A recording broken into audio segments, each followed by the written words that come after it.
depending on the dimensions the being considers.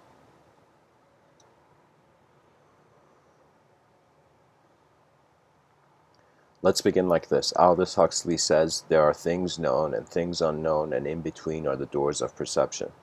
And even though that quote is ascribed to him, the teaching within it is not new. Many people have wondered about the veil of thought. They have wondered about the position of the mind. They have wondered, is this life only just a body? Is this life only a body and a mind? Wait a minute. Ancient times acknowledged life. They didn't even have the concept of the mind. They had the concept of the soul. So it was like the body and the soul. And in some sense, the body and the soul, their separation, pretty much, I'll tell you this. When you look at the derivation of the word soul, oh my God, what is wrong with this live stream? What? Why is it doing this? Oh my God.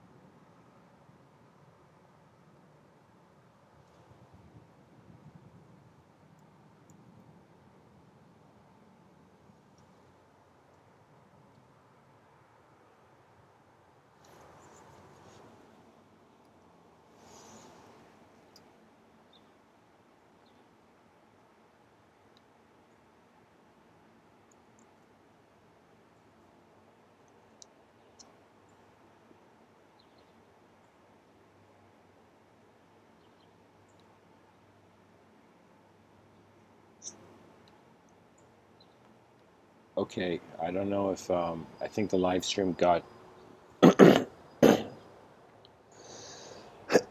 excuse me. The live stream, something happened to it. I don't know. It's divided into two parts. But anyways, I'll carry on with the assumption that this is being recorded properly.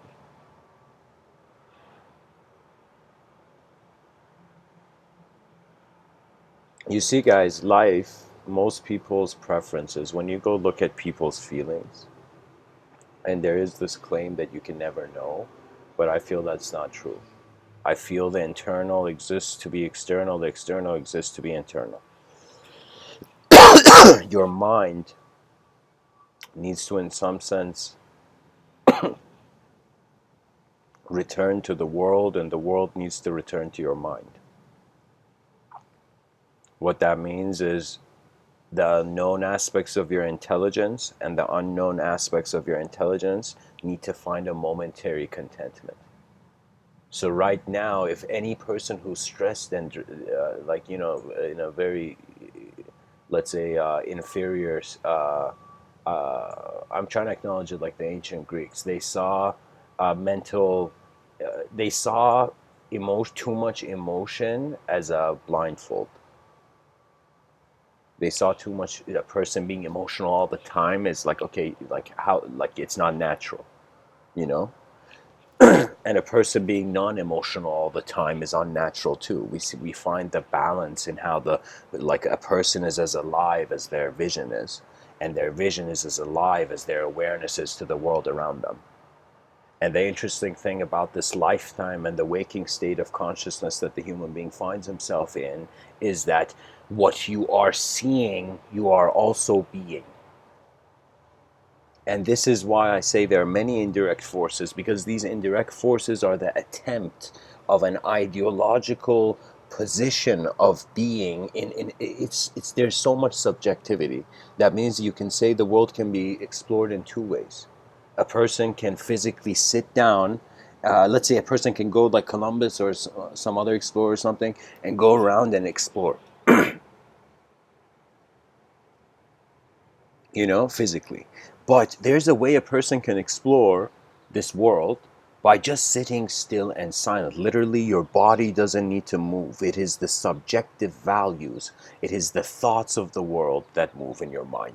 And they can move at various speeds, and they move as streams. And in some sense, as Chung Tzu, the Zen master, said long ago, thoughts are like leaves on a tree. They change throughout the seasons, they come and go. That means your eyes and your attention is in a changing world, and your sincerity and honesty in the acknowledgement of what is changing is activates your presence. Most people are just activated personalities. This is why that means they are choosing to have a point of reference of self. And that means every moment can be in some sort of sadness, and anything can arise because you're choosing to be a character in a certain story. The moment the changing world inevitably changes, that the circumstances, that character has to become something else, and eventually the subconscious line of nostalgia begins. Nostalgia is when you wanted to stay in a moment a bit longer, but you had to go soon. You had to leave it. So this nostalgia and the mystical practice would arise in the mind of the seeker. The seeker is like, okay, I am alive once. I am alive once. Who dares tell my mind what question to ask? I can ask anything because the eyes are here for a little while.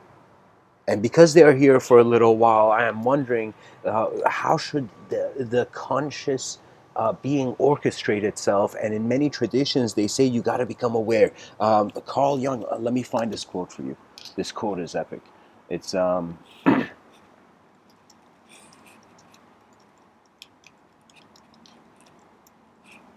see. Here. Until you make the unconscious conscious, it will direct your life and you will call it fate. That's it. That's a quote from Carl Jung. And that's exactly the point, ladies and gentlemen, that we are choosing only to be in the conscious, conceptual domain, and in some sense avoiding the unconscious, beyond the sensory, unknown domain, unconscious domain. So what you don't know suddenly has value. For most people, what they don't know, they don't care about. Have you heard that what you don't know can't what you don't know can't kill you, or something? Like, it's like some idiom, something like that. And where the notion is, just because the attention is not there, it doesn't influence the person. Now this can be true if the person wants to entertain a personal dimension, but the value of civilization, and ancient societies knew this. We have forgotten. Ancient civilizations knew. Very strangely, they didn't have the distractions, literally the data as creatures in a kind of space-time continuum. The data they had access to was different. Do you know what I mean? That means it's like, can you imagine walking in ancient Greece and suddenly you and a person are chatting and one of you says something and suddenly both of you look at the clouds and suddenly feel the gods are watching? Imagine walking on the street and feeling their God standing on the clouds, right? And for that to have a real intensity. You see, as the mind evolved, eventually it had to define itself more accurately. The life went towards a sort of crystallization process. It crystallized into subjectivity, which is one of those profound, I've written about this in this main work. I think it's the first time it's being introduced to the world, but an evolutionary return to nature will occur. And through that evolutionary return to nature, when Carl Jung says, until you make the unconscious conscious, it will direct your life to, we'll call it fate. What he doesn't tell you is that when the conscious goes to make the unconscious conscious, it never can. Because the ego is its own creation. When it's its own creation, that means the person is not satisfied because they are not satisfied. It has nothing to do with the external conditions. It has to do with the internal conditions. And your internal conditions, that space arises through, you can say, the dimensions of memory and the dimensions of imagination.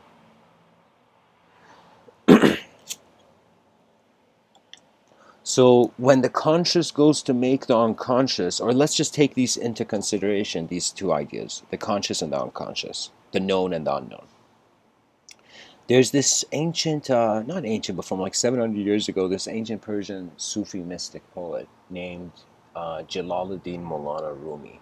He was a dervish. He was like a very unique kind of Eastern sage. And, and he was an incredible poet too. He wrote ridiculous amounts of poetry. at that time, like 700 years ago, this man wrote so much, and think of the technology he had access to.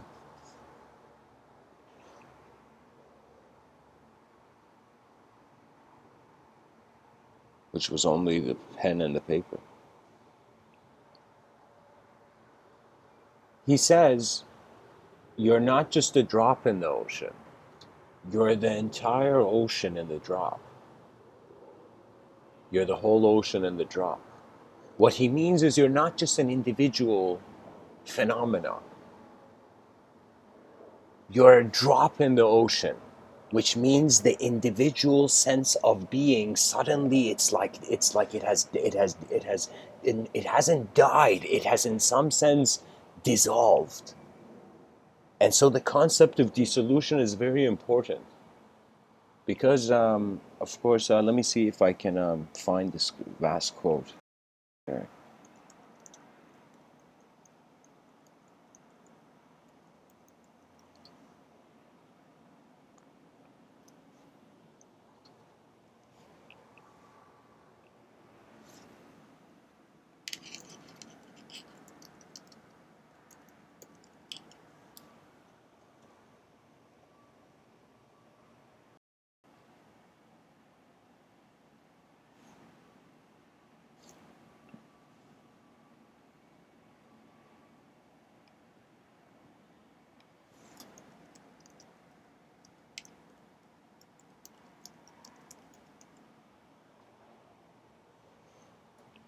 Just a second, guys. Um, Unfortunately, I can't find that quote, but pretty much it's this Guru Padmasambhava. He's like this kind of mythical, like incredible mystic that arose. This like very like he was such an incredible person that you would think he's not a person. They pretty much saw him as an alien, you know. But not an alien. In some sense, aliens in Buddhism are enlightened beings.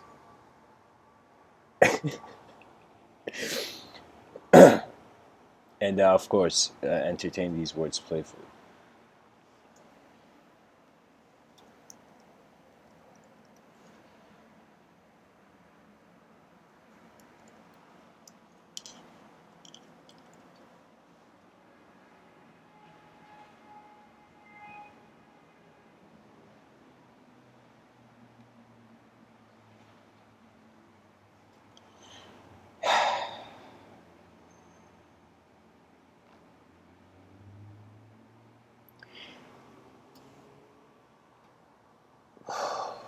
Okay, guys, I unfortunately I can't find that exact quote. Okay, I can't find that quote.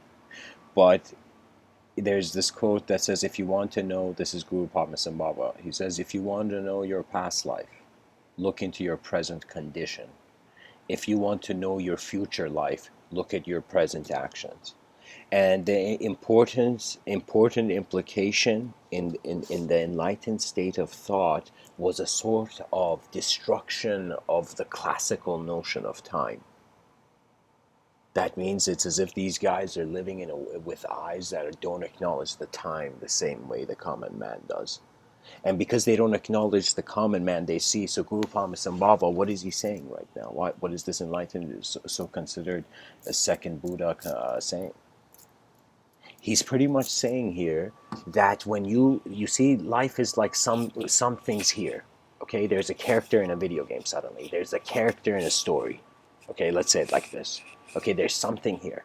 Now this thing that's here, it's looking at what's here and it's recognizing it has a conditional existence.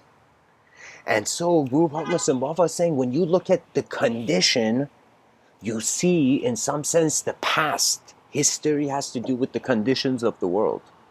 You can suddenly learn all of history by just having as much of a sharp eye for solutions as you have for the problem. You have to, in some sense, live for a life that is, in some sense, that can only be lived once.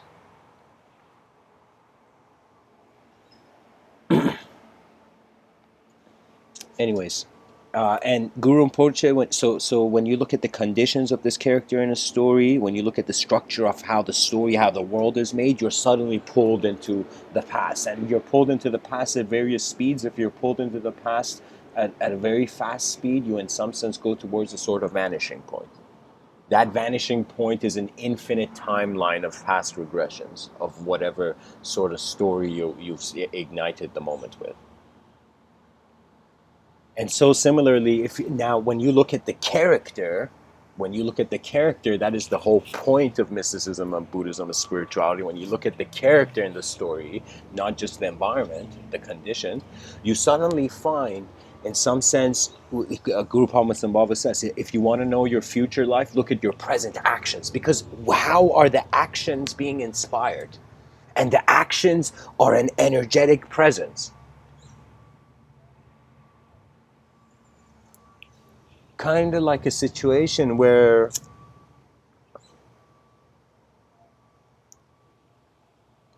the ancients acknowledged it like this: life in the minds of people is like one mirror got shattered, and as this one mirror got shattered,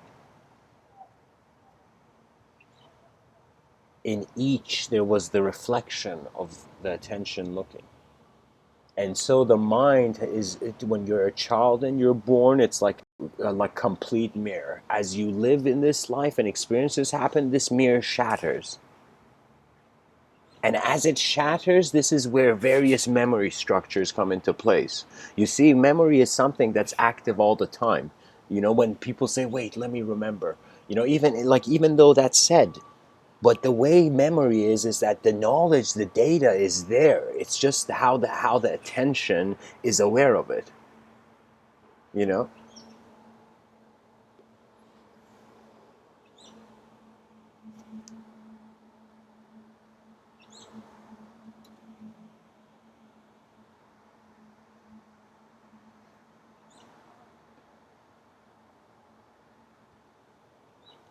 So you look at the character's inspiration for action, you understand the field of intelligence where the future is in.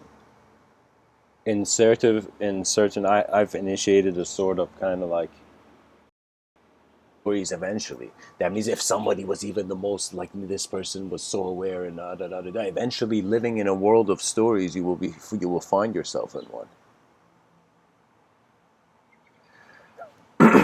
But the ability to see where is that the conscious position. So right now, let's say me being present here and speaking, this is my conscious mind. This is my consciousness. Now, let's say in this moment, I wanted to wonder about my unconscious. Okay? I would say, how is the conscious being conscious? You see, you must be fearless when it comes to exploring reality, to seeing what's real. Because you can be lost in programs. This is the thing they don't tell the child when it's kind of opens its eyes in this world. This place is filled. Just a second, guys. I'll be back.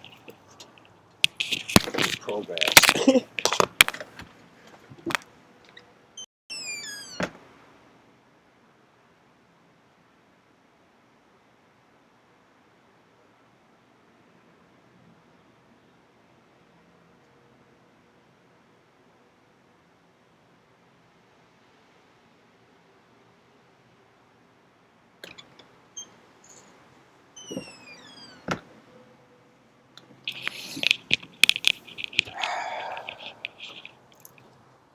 Okay.